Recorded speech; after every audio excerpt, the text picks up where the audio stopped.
Сәлем достар, қалдарыңыз қалай? Бүгін күн деген өте әдемі болып тұр. Қараңыздар, тауды қалай әдемі көрініп тұр бұл жақтан. Көкпеңбек аппақ қарлармен. Ух ты, жаным, маған ба? Рахмет саған. Біз қазірна ыстық екенін шешесі базарға шықтық екенбіз. Не аламыз, қызым? Қапа. Иә, біздің бұрынғы панамаларымыз, кепкаларымыз кішкентай болып қалыпты. Сонымен 3 қызға, Айнар екеуміз, Раян ағада, Софияға да кепкама, панамама әйтеуір алып шығамыз, жүр кеттік. Күн ыстықтан андай қалпақсыз жүруге болмайды. Жүр кеттік.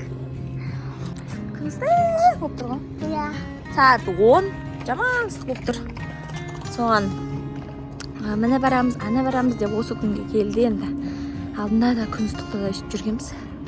Соң қалпақ алып алайық деп кетіп бара жатырмыз енді. Автобустан түстік. Базардың іші.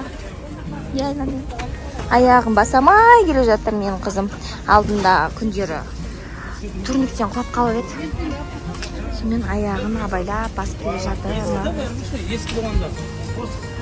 Базардың вайбынан кішкене түсіріп қояйын сіздерге. Осындай қалпақ, кепка, панама көрге келдік. Кеттік. Башқа жер тағы көрейік.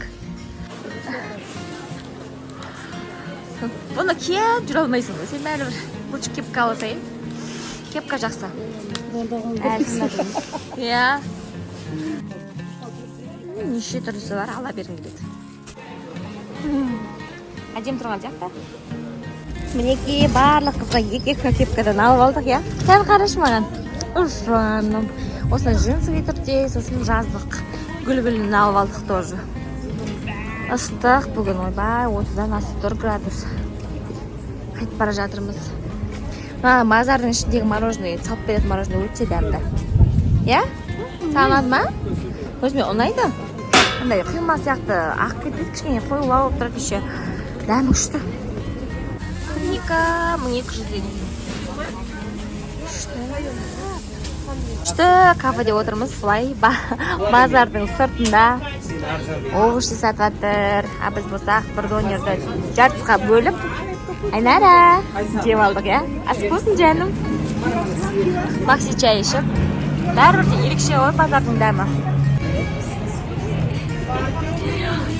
Базарда да, кафеде де тамақтана береміз.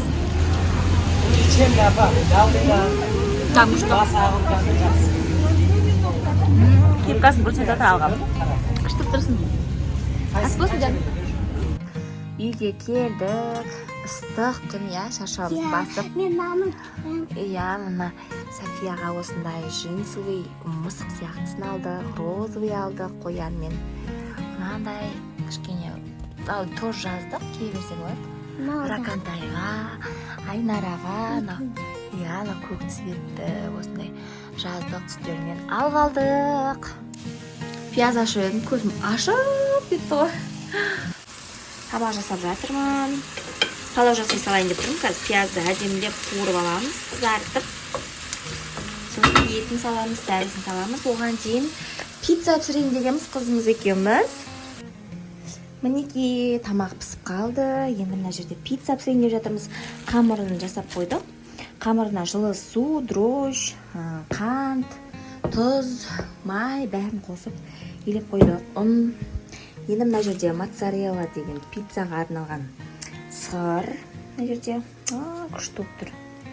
Қазір үстіне себетін боламыз. Салями жасаймыз. Пепперони ма? Пепперони деген пицца жасаймыз. Осындай әдемі колбасаны қоямыз.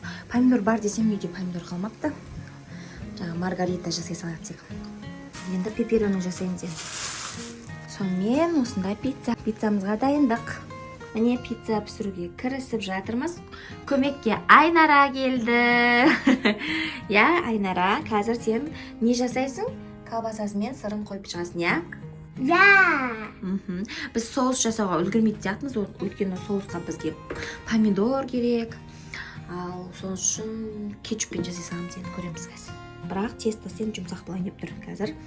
Домалақ формочкаға домалатып жайып шығайық. Айнара бізде колбасасын қойып шығып жатыр.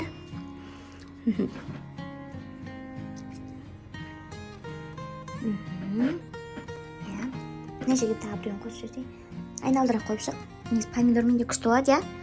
Көреміз қазір екіншісін может алғаш помидор алып береміз маған.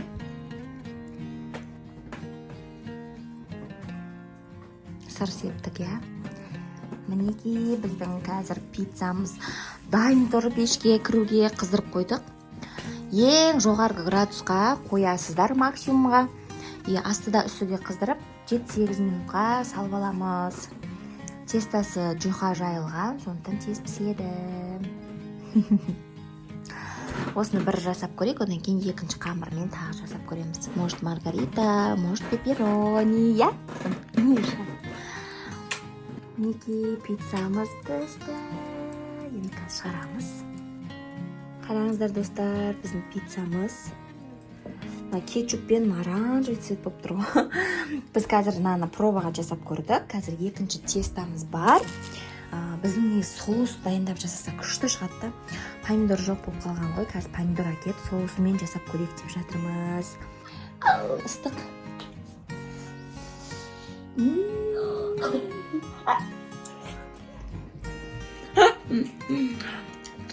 Сыры күшті та. Деба. Ыстық бірақ. Дәмді оған кетчуппен де. Қазір енді өзінің оригинал соусын жасап көрсетемін.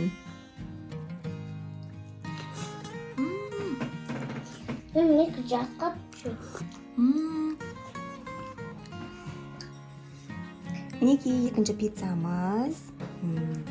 Соусына помидор, орегано деген приправа и чеснок қосып жасадым қазір ғана. Енді қазір көреміз дәмін. Мен сырын теуіп жатырмын. Біреу маргарита, біреуі пепперони болды. Пиццамыз пісті. Айнарас биден келді. Айнара, қалай болды? Биден. Күшті болды ма? Шаршадың ба? Мына қараңыздар, достар, күшті болды, иісі бір құрап жатыр. Қазір майонез, кетчуп, біріншісінде солай қосып еді ғой, олай қоспай-ақ, осындай өзінің арнайы соусын жасап пісірген. Иісі де, түрі де, дәмді ерекше болады. Мынау маргаритамыз, мынау пепперонимыз. Күшті болып бар ғой, мына соуспен жасаған. Вау, мына қарасаңыз, сырларын қарасаңыздар. Күшті болып тұр ғой. Тағы да пицца пісірейін деп жатырмын. Бұл жолы сіздерге мына қамырын қалай жасағанымды айта кетейін.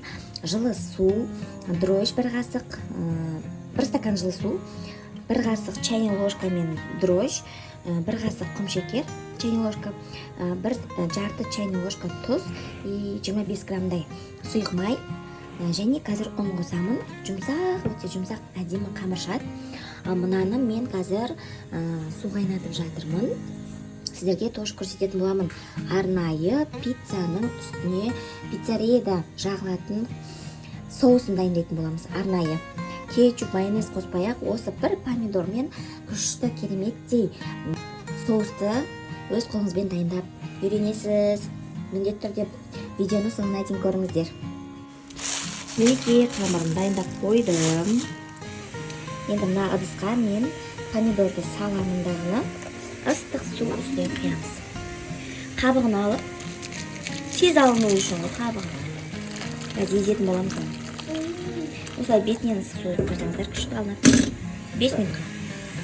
Кішкентай 2-3 туғын ғана алдым. Енді қазір майдалап турап қоратын боламыз. Қараңыздар, чесногымыз қуырылып жатыр. Оның үстіне орегано деген осы міндетті түрде пиццаға осы приправаны қосыңыздар. Соусына.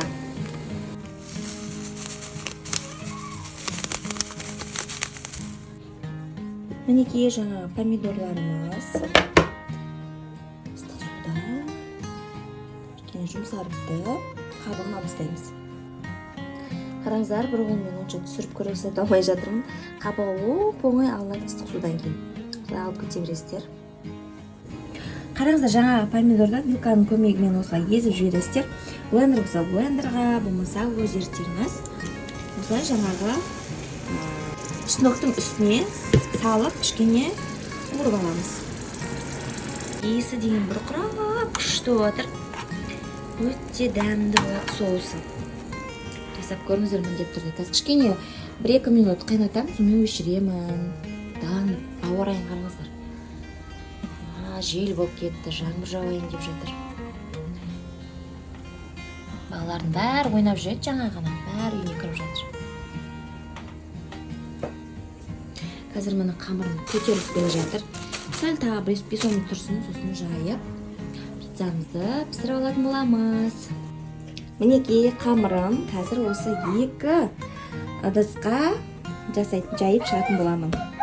Қамырын жайып, үстіне жаңағы помидордан жасаған соусым, чеснок, орегано өте әдемі болып тұр, иісі бұрқырап. Қазір мынау моцарелла пицца деген пиццаға арналған сырды жақсылап терден өткізіп, қалыңдатып бетіне жауып шығамыз.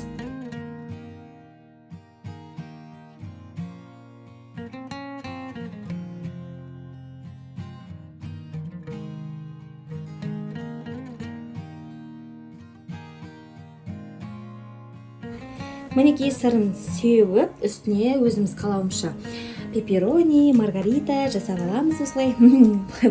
Турағанына мән бермеңіздер, өз еріктеріңіз ғой, болгарский перец не қоссаңыздар да. Заханьям! Пока деп қояды. Енді осыны қызып тұрған пеште 7 минутқа ғана салып аламыз, ең жоғары градуста. Вау, қараңыздар. Пиццам көтеріліп, балқып пісіп тұр уже. 7 минут өтті, аламыз енді. Дайынсыңдар ма жеуге? Вау, қараңыздар. Негізі 7 минут емес, 6 минутта жетеді ау, мына кішкене орнына жерлері күйе бастапты. Керемет болып тұр, иісі деген бұрқырап.